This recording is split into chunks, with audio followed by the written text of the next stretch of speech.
Góðan daginn. Þá hefst 20. fundur bæjarstjórnar Árborgar, haldinn miðvikudaginn 7. júní 2023 hér í Grænumörk 5 á Selfossi. Og ég vil fyrst byrja hvort það sé einhverja athugasemdir við boðaða dagskrá fundarins. Og ef svo ekki, þá förum við yfir mætingu. Það Kjartan Björnsson sem hér stendur forseti bæjarstjórnar, Ari Björn Thorstensen, varabæjarfulltrúi D-listans, Fjóla Steindóra Kristinsdóttir, bæjarfulltrúi D-lista, Sveinn Ægir Birgisson, bæjarfulltrúi D-lista, Þórhildur Dröfn Ingvadóttir, varabæjarfulltrúi D-lista, Helga Lind Pálsdóttir, bæjarfulltrúi D-lista, Arna Ýr Gunnarsdóttir, bæjarfulltrúi S-lista, Sigurjón Vídalín Guðmundsson, bæjarfulltrúi S-lista, Arnar Freyr Ólafsson, bæjarfulltrúi B-lista, Ellý Tómasdóttir, bæjarfulltrúi B-lista og Álfheiður Eymarsdóttir, bæjarfulltrúi A-lista. Nú, okkur ekkert að vanbúnaði að ganga til dagskrár og fyrsta mál á dagskrá fundarins eru breytingar og samþykktum stjórn og fundarsköp sveitarfélagsins Árborgar, kjörtímabili 2022 til 2026. Þetta fyrri umræða og hér eru fylgiskjöl með málinu, en ég ætla að fara hér þó yfir eitt fylgiskjali sem sem sagt tillagan breytingar og samþykktum stjórn og fundarsköp bæjarstjórnar Árborgar.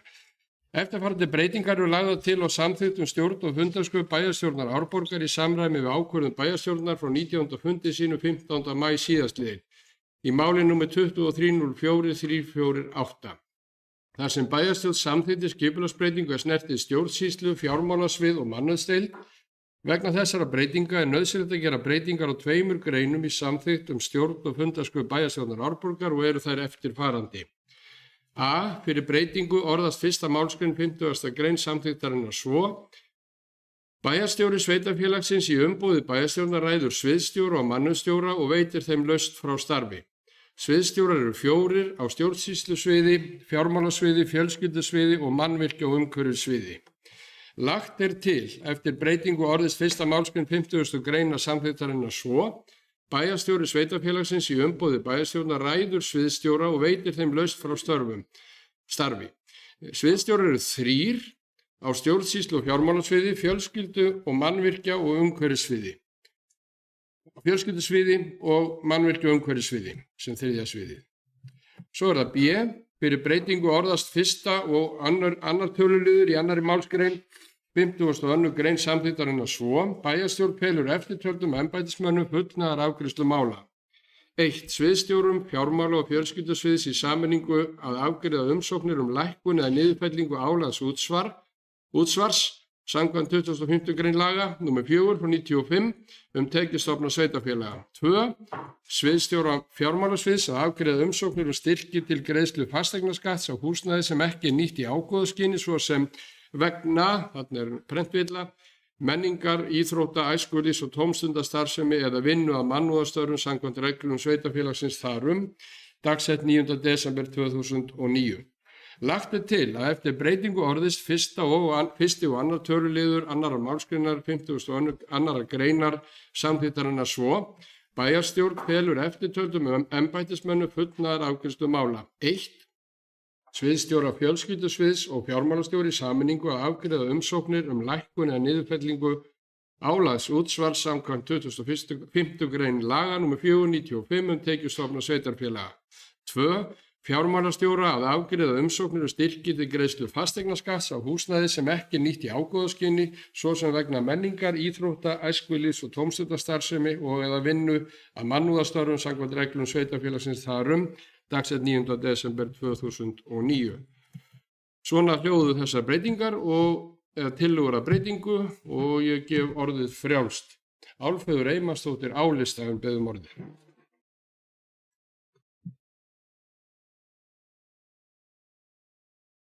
Forseti, bæjarfulltrúar, kæru íbúar og aðrir sem að fylgjast með. Ég set mér svo sem ekkert upp á móti þessum breytingum, en þetta ansi mikil samþjöppun valds og miðstýring sem þetta birtist í því að þetta eru einungis 3 svið. Og ef við tökum pólitíkina sem ætti nú að ríma svolítið við stjórnsýsluna, þá fyrstum við í raun og veru bara 2 nefndir, fjölskyldunefnd og umhverfis- og byggingarnefnd. og þannig að mér finnst þetta svona, ég er bæði og, en ég stend ekki í vegi fyrir þessu, en ég vildi bara benda á þetta. Þetta er ansi mikið samþjappað vald og nefndirnar sem að við erum með í dag rýma alls ekki við þessa stjórnsýslubreytingu.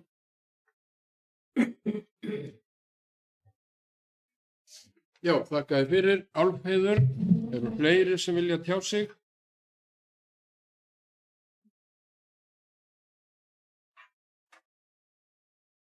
Ef svo er ekki, þá göngum við til atkvæða hér í fyrri umræðu og vísum því til síðari umræðu, sem verður þá væntanlega 21. júní næstkomandi. Þeir sem eru því samþykk vinsamlegast gefið merki.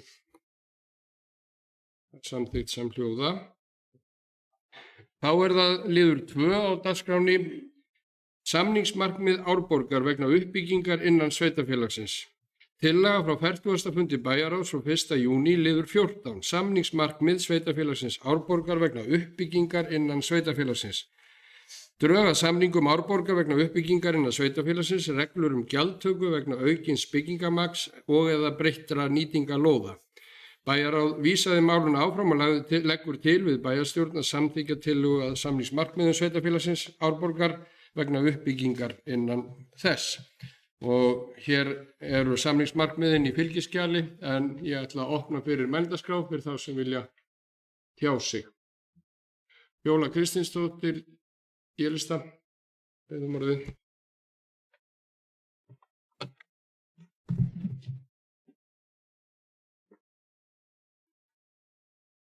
Forseti, bæjarfulltrúar, bæjarritari og aðrir tilheyrendur.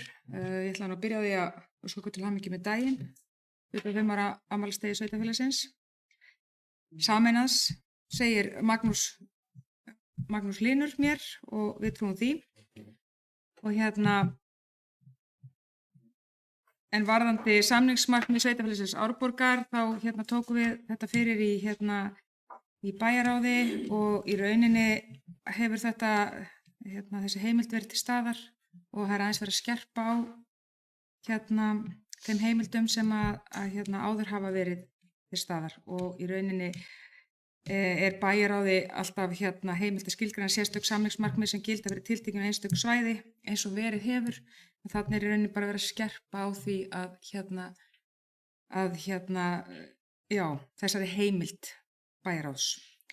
Og ég ætla svo sem ekki að fara kannski, við erum náttúrulega fjölluðum þetta inn í bæjarráði og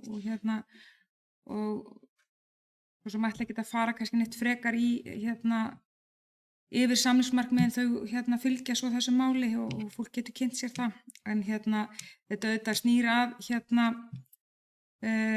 möguleikum á bara greiðslum fyrir aukið byggingamagn og breytingum á nýtingu lóðar fyrst og fremst. Það sem hefur verið atvinnuhúsnæði og á að breyta yfir íbúðarhúsnæði og svo fram til göttunum. Þannig að já, það er ekki fleira. Takk.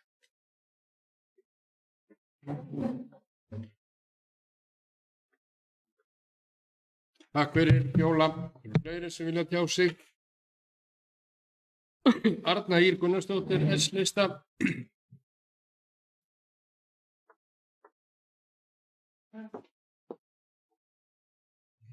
Forseti, ágætu bæjarfulltrúar og tilheyrendur. Já, við erum að ræða þessi samningsmarkmið vegna uppbyggingar, þar að segja vegna breytinga á áður samþykktir nýtingu á lóðum, breytingu á deiliskipulagi og slíkt sem felur í sér aukið byggingamagn. Og ég ætla bara að leyfa mér að fagna þessu að við séum komin á þennan stað, að við séum að setja okkur þessi markmið og við séum þá með markmið til að vísa í og viðmiðunar reglur þegar að verið er að breyta lóðum og fara aðra leiðir heldur en áður hefur verið samþykkt. Þannig að þetta er bara hið besta mál og svona liður í því bara bæta stjórnsýslu og auka gagnsæi í stjórnsýslunni. Þannig að þetta skiptir allt máli. Takk.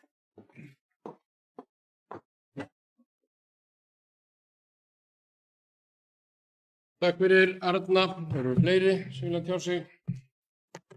Ef svo ekki, þá göngum við til atkvæða. Þeir sem að samþykkja þessi samningsmarkmið vinsamlegast gefa merki. Það samþykkt samhljóða. Nú þá göngum við til þriðja liðar á dagskrá fundarins og það að fara hér yfir fundargerðir, fjölmargar fundargerðir, og það umhverfisnefnd 9. fundur haldinn 9. maí síðastliðinn.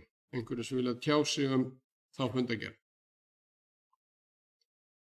Ef svo ekki, þá förum við í 4. liðinn, það eigna- og veitunefnd, 17. fundur haldinn 9. maí. Sveinn Ægir Birgisson, Délstafur, beðum orðið.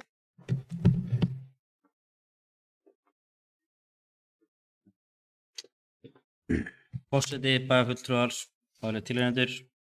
Já, til hamingju með daginn, gleðilegt að vera 25, skal ég segja ykkur. Mér langar að koma inn á þessari fundargerð og eru nokkur mál. Það fyrst má nefna frá Orkuhópnum, nokkra fundargerðir og mér langar bara að koma aðeins inn á þá vinnu. Það verður kynning fyrir eign og veitu og ég ger ráð fyrir að þetta verður líka lagt fyrir bæjarráði og einnig bæjarfulltrúum kynning á vinnu hópsins. Það alveg ljóst að við þurfum vatn og hvað við þurfum, en niðurstaðan eiginlega svo að við munum þurfa 850 sekúndulítra fyrir árið 2050 með íbúaspá. Til samanburðar erum við með 273 var metið núna í kuldakastinu í vetur. Við vildum kanna önnur svæði og sjá hvað kostnaður við það að fá vatnið hingað á Selfoss í okkar miðlun, og svo vinna bara mjög langt komin og eiginlega bara búin og við munum skila okkur líklega vinnu bara núna mjög fljótlega. Það bara að vera að fínpússa minnisblað og skjalið og það mjög áhugavert að sjá akkurat hvað rúmmetrinn kostar hingað til komin frá þessum svæðum þar sem við vitum nóg heitu vatni að fá. En það alveg ljóst að öll þessi orka sem við þurfum fyrir 2050 ekki að finna innan sveitarfélagsins okkar. Við erum kannski ekki það mikið heitt svæði. Við munum þurfa að leita á önnur mið og líka bara til þess að geta hvílt þau svæði sem við erum með í dag og niðurdrátt og slíkt að gera. En við þurfum líka samt sem áður að tryggja sem ódýrasta kostin í orku og þurfum að halda áfram að leita innan bæjar og innan sveitarfélagsins af vatni. En það líka alveg ljóst að gjaldskráin mun þurfa að hækka við þetta. Við erum að fara í stóra fjárfestingar og það líka ljóst að Selfosssveitir þurfa kannski að fá að standa meira sjálfstætt í eigin lappir til þess að geta komist á þessar fjárfestingar. Því að þessum fundi var einnig tekið fyrir tilboði miðlunargeymir sem þurfti að hafna vegna stöðu sveitarfélagsins sem miður eftir mikið fjárfesting sem við höfðum viljað fara í og geta tryggt íbúum afhendingu öryggi, en miðlunargeymir hjálpar okkur ef upp kemur bilun að verða við þeim.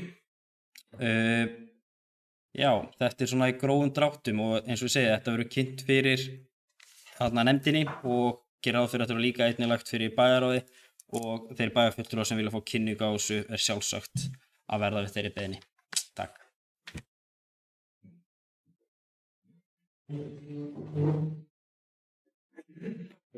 Það var eitthvað í gangi. Takk fyrir Sveinn Ægir. Álfheiður Einarsdóttir álista. Beðum orðum.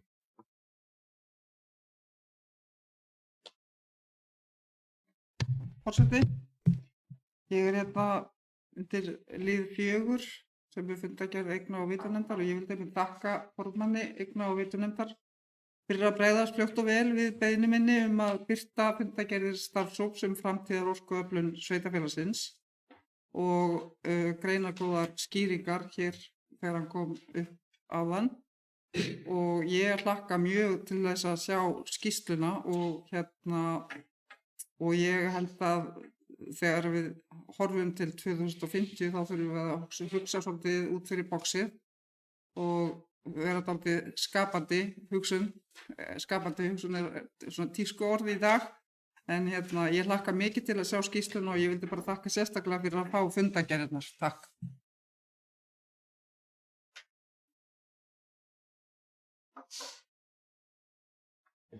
Takk fyrir Álfheiður. Arnar Freyr Ólafsson, B-lista. Orðið. Já, virðulegur forseti, bæjarfulltrúar og aðrir tilheyrendur. Ég hér undir liðnum eigna- og veitu nefnd. Kannski byrja á því áður en að fyrir lengra að byrja á dagurinn á því að maður las andlátstilkynningu atkvæðamikinn sjálfstæðismanna. Það svona var miður og eftirsjá af ágætis manni og kannski drjúpum höfðu bara honum til heiðurs. En þá öðru, við þurfum að horfa til þess að við erum með veiturnar að þjónusta okkar grunnþarfir og ákaflega gott að sjá og að heyra formann eigna- og veitunefndar tala á þeim nótum að við þurfum að standa vörðum veiturnar á þann hátt að það geti staðið undir fjárfestingum til komandi ára. Og þetta atriði sem að skiptir okkur öll mjög miklu máli og virðist vera að myndast einhvers konar samhljómur á meðal bæjarfulltrúa og það bara hið besta mál. Og þegar við erum að fara að horfa til 2050 og þá erum við þetta að horfa til ekki nema næstu 27 ára, það nú svo sem ekki langur tími í sjálfu sér og það mjög fljótt að líða eins og flestir hér þekkja. En við þurfum að passa upp á það að afhendingaröryggi sé til staðar þegar það koma bilanir, vegna þess að bilanir eiga sér stað án undantekninga á hverju einasta ári og ef við ætlum að geta brugðist í þeim án þess að skera niður orkuafhendinguna að verulegu marki að þá þurfum við að sjálfsögðu nýjan miðlunargeymir og við þurfum að finna leiðir til þess að fjármagna hann. En sem ég segi, ég var nú í þessum hópi sem að koma að því að taka saman upplýsingar varðandi orkuöflun til komandi ára og þetta mjög athyglisverð niðurstaða sem að myndast og skýrslan verður ekki síður áhugaverð fyrir þá sem hafa áhuga á þessum málum og að einhverju leyti varðar hún til framtíðar leiðina sem við þurfum að fara í að afla heits vatns fyrir sveitarfélagið. Þannig að ég held að sú vinna sem var lagst í og þeir sérfræðingar sem hafa verið kvaddir inn að þeir hafa verið mjög atkvæðamiklir og ákaflega skemmtilegt að koma að þeirri vinnu en þakka fyrir góða umfjöllun hjá formanni. Takk fyrir Arnar. Fleiri sem vilja tjá sig? Ef svo ekki, þá göngum við til 5. liðar á dagskránni sem bæjarráð, 39. fundur, haldinn 17. maí síðastliðinn. Álfheiður Einarsdóttir biður orðið.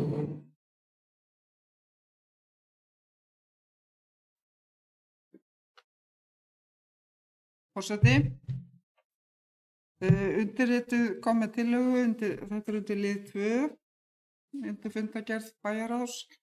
Þar sem undirrituð lagði fram tillögu bætt umferðaröryggi. Ég lagði til að umferðarljósi við gatnamót Tryggvagötu og Engjavegs verði stillt þannig að bílar megi ekki beygja í veg fyrir gangandi og hjólandi umferð á sama tíma. Gangandi og hjólandi umferð fái sinn sérstaka tíma á ljósunum. Þetta sérstaklega nauðsynlegt í svartasta skammdeginu og ákveðnum tímum, svo sem þegar skólahald hefst og lýkur. En til að rugla ekki bílstjóra í rýminu þá gæti verið að hentugast að stillingin yrði bara alltaf svona.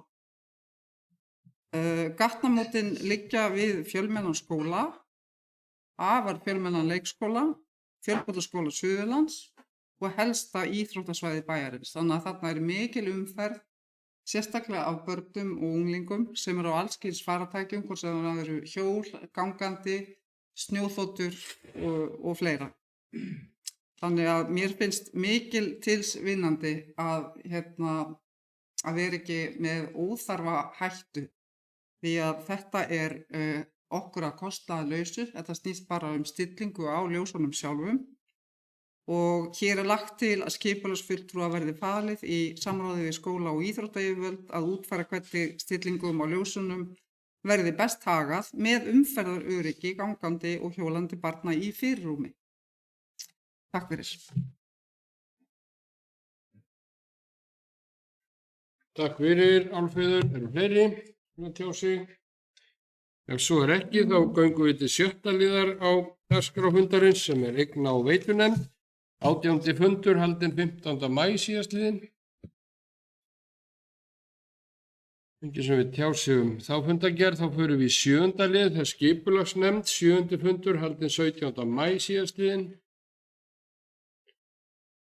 Enginn sem við tjá sig þar, þá er það 8. liður á dagskránni, fræðslu- og frístundanefnd, 4. fundur haldinn 17. maí síðastliðinn og þá hefur beðið orðið Þórhildur Dröfn Ingvadóttir, varabæjarfulltrúi D-lista.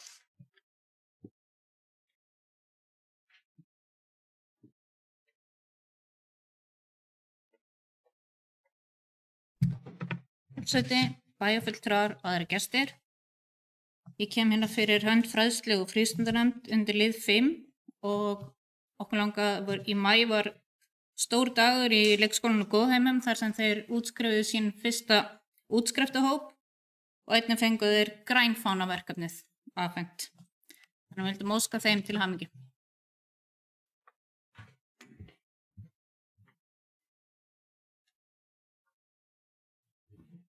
Takk fyrir það, Þórhildur Dröfn. Ellý Tómasdóttir, B-lista, við beðum orðið.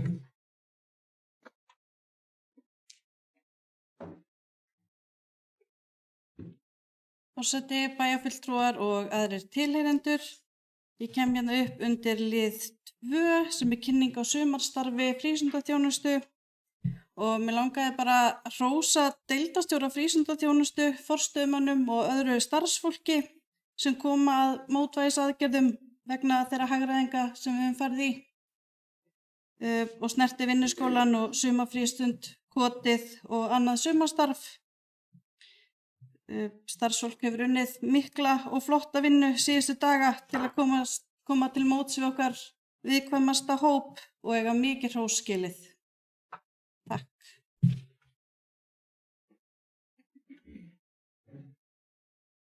Takk fyrir þetta, Ellý. Eru fleiri sem vilja tjá sig? Ef svo er ekki, þá förum við í 9. liðin á dagskránni. Ungmennaráð, 7. fundur haldinn 23. maí síðastliðinn. Enginn sem við tjá sig undir þeim.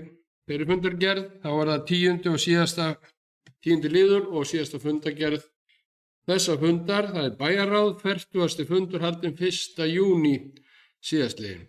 Álfheiður Einarsdóttir, beðum orðið.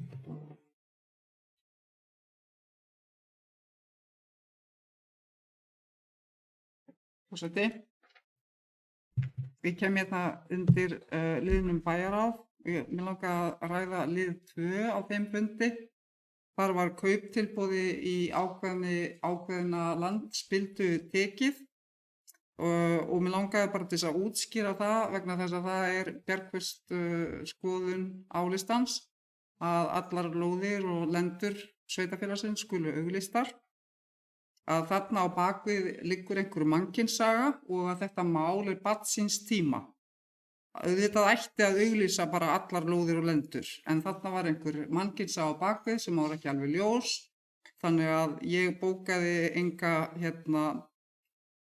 engin andmæli við þessu vegna þess að auglýsingarnar auðvitað tryggja jafnræðisreglu, en þarna var búið að gefa einhver loforð og ég held að þetta sé bara þörf áminning fyrir okkur bæjarfulltrúa að vönduð vinnubrögð eru bara lykillinn að góðri stjórnsýslu.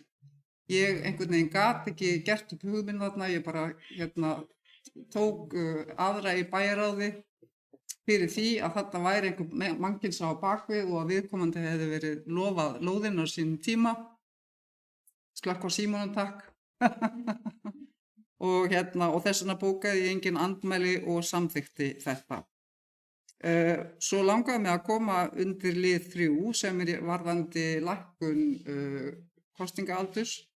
Ég vona svo innilega að sveitarfélagið Árborg eða Samband íslenskra samvinnufélaga fyrir hönd allra sveitarfélaga sendi jákvæða umsögn um málið þessa lagabreitingu að lækka kosningaaldur niður í 16 ára. Við tölum á tyllidögum að auka áhrif unga fólksins, en það virðast orðin tóm og ef þú hefur ekki kosningarétt, þá engin hvati til að taka þátt. Það mjög margir með áhuga á vit og á stjórnmálum á þessum aldri. Við sjáum bara virkni ungmennaráða land allt. Þeir sem ekki hafa áhuga hafa þann valkost að mæta ekki á kjörstað alveg eins og við hin öll. Takk.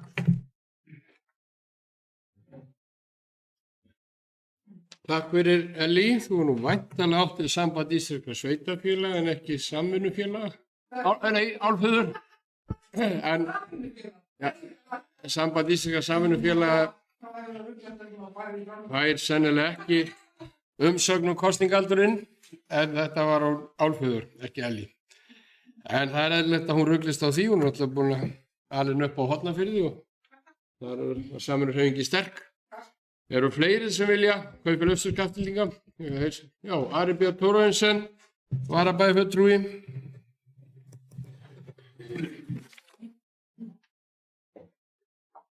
Og bæjarfulltrúar, forseti, tilheyrendur, það er út af 11. lið í fundargerðinni, það er beiðni frá lögreglunni í Árnessýslu nýjar og endurnýjun og eftirlitsmyndavélum. Ég er svona, og ég hef tekið sjálfur þátt í því að samþykkja það að væru settar upp eftirlitsmyndavélar hér við og dreifum sveitarfélagið á sín tíma. Þá er ég búinn að vera svona hugsi yfir því á þetta að vera kostnaður sveitarfélagsins eða kostnaður lögreglustjóraembættisins.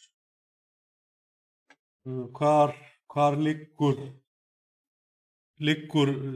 í því? Er eðlilegt að sveitarfélögin í öllu landinu sé að borga fullt af pening fyrir svona vélar?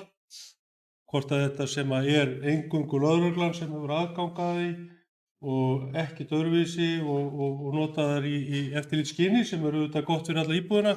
Ég er bara að hugsa þetta með kostnaðin við þetta, hvort að þetta væri ekki bara kostnaður ríkisins að setja upp svona eftirlitsmyndavélar til að spara löggæslu á annan veg.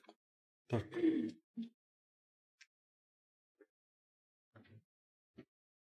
Takk fyrir Ari Björn. Eru fleiri sem vilja tjá sig? Nú, ef svo, já, Arna Ýr Gunnarsdóttir, S-lista.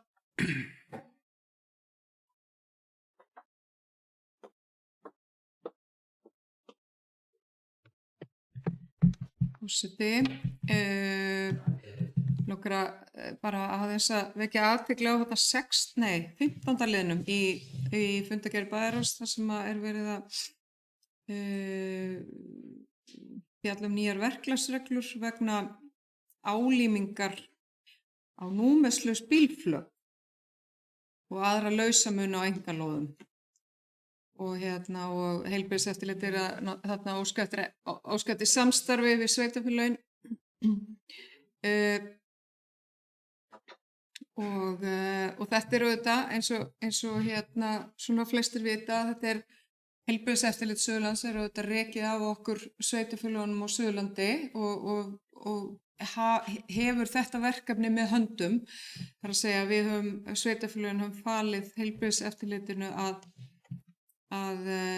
sinna þessu, þar að segja að minna þá eigendur á sem eiga bílflug og annað rusl að fjarlægja með auðvitað þarna gilda gríðarlega stífar reglur, mun stífar og erfiðari heldur en að við flest kærum okkur nánast af því að það þarf að fara eftir svo stífum reglum þannig að ekki sé brotið á einkarétti og það að fara inn á einkalóðir, það eru bara mjög stífar reglur sem gilda það.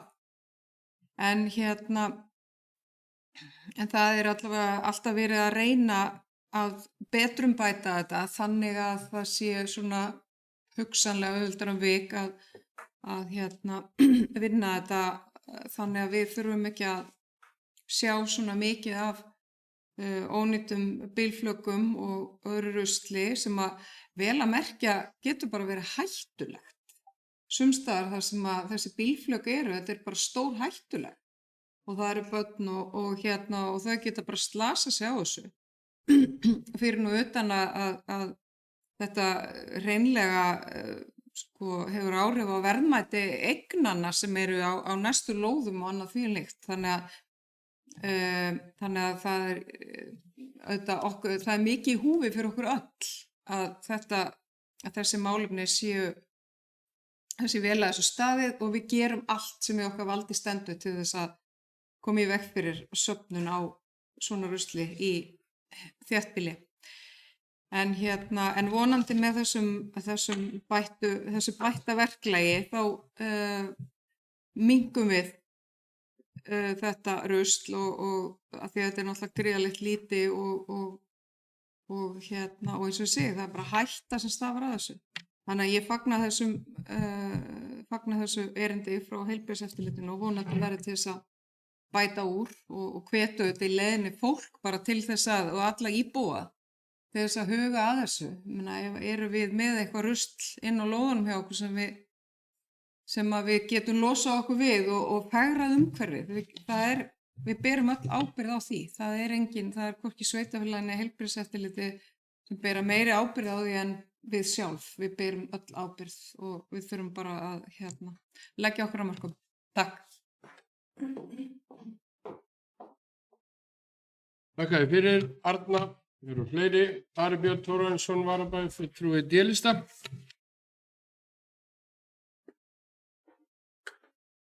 Já, forseti, góði bæjarfulltrúar, bara framhald af því sem Arna er að tala að þá skulum við vera minnug þess og ég held að því hafi ekki verið breytt á síðasta SAS-þingi að SAS eða það var samþykkt á SAS-þingi eða aðalfundi heilbrigðiseftirlitsins fyrir einhverjum 4-5 árum að auka starfsskildi hjá heilbrigðiseftirlitinu til þess að fara í átak í þessu og auðvitað finnst mér svona margt vanta hér í ýmsum hverfum, iðnaðarhverfum að eftir fylgni við þetta átak sem var í gangi og við verðum líka að passa okkur á því eða flest þeir sem verða fulltrúar á fundi heilbrigðiseftirlitsins í haust að þessu verði þrýst betur, þetta er að vera að skýra reglurnar betur fyrir þau hérna en ekki að þessi starfsmaður sem var ákveðinn gufi bara inn í hítina eins og við segjum. Heldur, það var ráðinn sérstaklega til að fara í þetta verkefni að hreinsa til á lóðum og lendum í sveitarfélögunum á öllu Suðurlandi.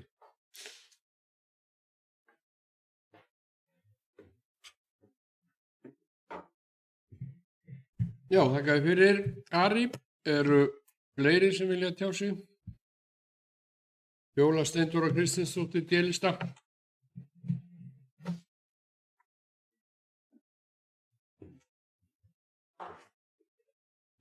Forseti, bæjarfulltrúar, bæjarritari og aðrir tilheyrendur.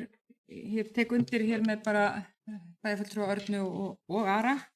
Ég er í heilbrigðiseftirlitinu og þetta var rætt til dæmis bara á síðasta fundi að alveg eins og bæjarfulltrúa Arna kom inn á þá er þetta mjög kumlegt bara og virðist einhvern veginn vera þannig að ef einn bíll dagur uppi að þá verðist það vera einhvern veginn svona bara heimild þá til þess að koma með fleiri. Það er eins og það er aldrei eitt stakur einhvern veginn, það verða þá bara 15 áður en við er litið.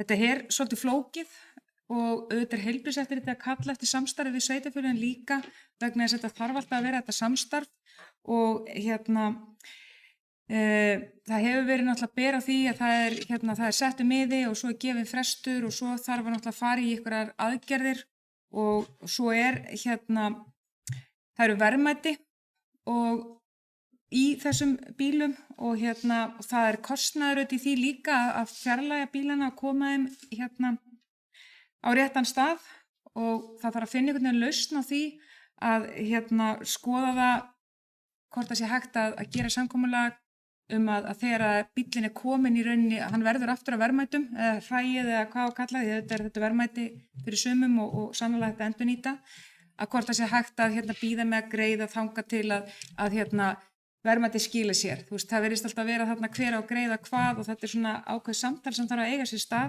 því að svo er það þannig að eigandi bílsins getur farið og sótt þá upphæð sem er verið að greiða fyrir bílinn, burt sér frá því að það sé búið að leggja þennan kostnað. Og ég sá til dæmis að Reykjavíkurborgar með það þannig að þeir eru með 30 daga þar sem að bílinn er fjarlægður og geymdur í 30 daga. Áður en hann er svo settur í urðun eða endurvinnslu eða hvað bílaparta eða hvað þetta heitir allt saman og við þurftum mögulega bara að skoða það hvort að það væri hægt að gera þetta á sama stað að bílinn væri geymdur þar því að það kostar auðvitað að flytja hann á milli staða og væri peningum mjög illa varið að vera að flytja hann á milli eitthvað geymsluplans og svo aftur í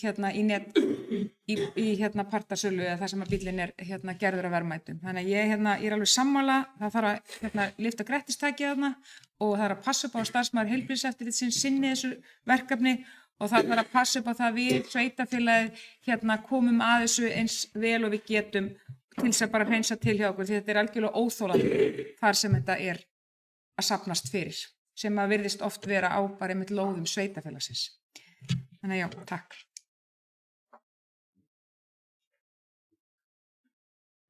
Takk fyrir þetta Fjóla. Það eru fleiri sem vilja tjá sig undir þessum 10. og síðasta lið á bæjarstjórnarfundurum, bæjarráðsfundur frá 1. júní síðastliðinn.